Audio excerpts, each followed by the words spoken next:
Hello, तो आज हम लोग डिस्कस करेंगे एपीआई, एप्लीकेशन प्रोग्रामिंग इंटरफेस। बहुत सारे क्लाइंट है मतलब प्रोजेक्ट करने के टाइम ज़रूरत होता है कि दूसरे जगह से कोई डेटा को फेच करना होता है। तब क्लाइंट को जब बोलता है कि सर आपको इसके लिए एपीआई यूज़ करना पड़ेगा, तो उसको उस टाइम समझने में नहीं आता, तो बोलता है कि सर जो करना है कर दीजिए, उसको वो तो हमको नहीं पता। तो ये वीडियो अगर आप देखते हैं तो आपका एपीआई का कॉन्सेप्ट क्लियर हो जाएगा। देखिए, एपीआई होता है एप्लीकेशन प्रोग्रामिंग इंटरफेस। मान लीजिए आपका एक वेबसाइट है, ठीक है।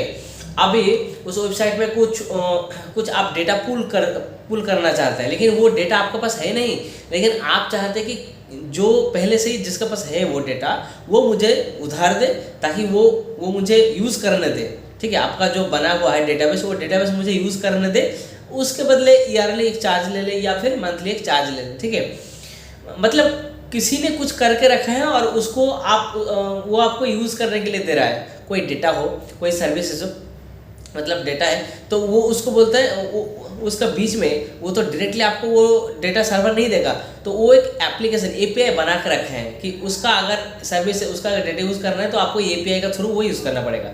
मैं सपोज एक प्रैक्टिकल एग्जांपल देता हूँ। मान लीजिए आपका एक कार इंश्योरेंस का बिजनेस है। अभी आपने एक पोर्टल बनाया कि आपको एक वेबसाइट होगा, गाड़ी का नंबर देते ही, सर्च करते ही गाड़ी का मॉडल, गाड़ी का सब कुछ डिटेल्स निकल के आएगा। तो वो कहाँ से आता है? डेटा है ना। तो जब गाड़ी परचेस होता है वो डेटा जनरेट होता है, वो डेटा कहीं पे स्टोर होता है। तो जो स्टोर किया वो एक एपीआई बना के रखा है कि हम जिसको भी डेटा चाहिए गाड़ी रिलेटेड, ये मेरा एपीआई ले सकता है, और गाड़ी का नंबर देते ही मैं ये डेटा मेरे सर्वर से दिखाएंगे।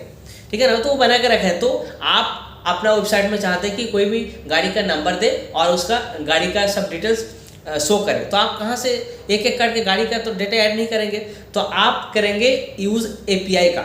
एपीआई आप उसका एपीआई खरीदेंगे, अपना वेबसाइट में इंटीग्रेट करेंगे उसको, और उसको इंटीग्रेट करके उसका डेटा आप अपना वेबसाइट में उठा सकते हैं। मतलब कहीं का मतलब दो वेबसाइट को आपस में कनेक्ट करता है।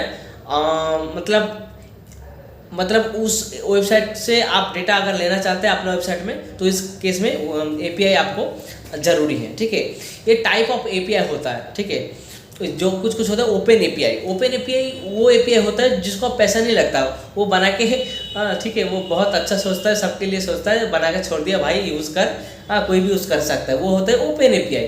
और एक होता है पार्टनर एपीआई, जो मैंने बोला कि मैंने बनाया भाई, मेरा एपीआई यूज़ करना है तो आप मुझे ईयरली और मंथली पैसा दे दे, मेरा ये डेटा आपको वेबसाइट में भेजेंगे डायनेमिकली। तो इसका हो गया पार्टनर एपीआई। इंटरनल एपीआई कुछ बड़ा ऑफिस में, बड़ा कंपनी में अपना यूज़ के लिए एपीआई बनाता है, वो किसी दूसरे को यूज़ करने के लिए नहीं देता, तो उसको बोलता है इंटरनल एपीआई। ठीक है ना। कॉम्पोजिट एपीआई कुछ एपीआई होता है जो मतलब कई सारे एपीआई को एक साथ जोड़ने के लिए काम पे आता है। ठीक है, तो ये होता है एपीआई। एपीआई आप जब यूज़ करेंगे तब एपीआई का कॉन्सेप्ट आपको क्लियर होना चाहिए, एपीआई होता क्या है। आई होप आपका एपीआई का कॉन्सेप्ट क्लियर हुआ है।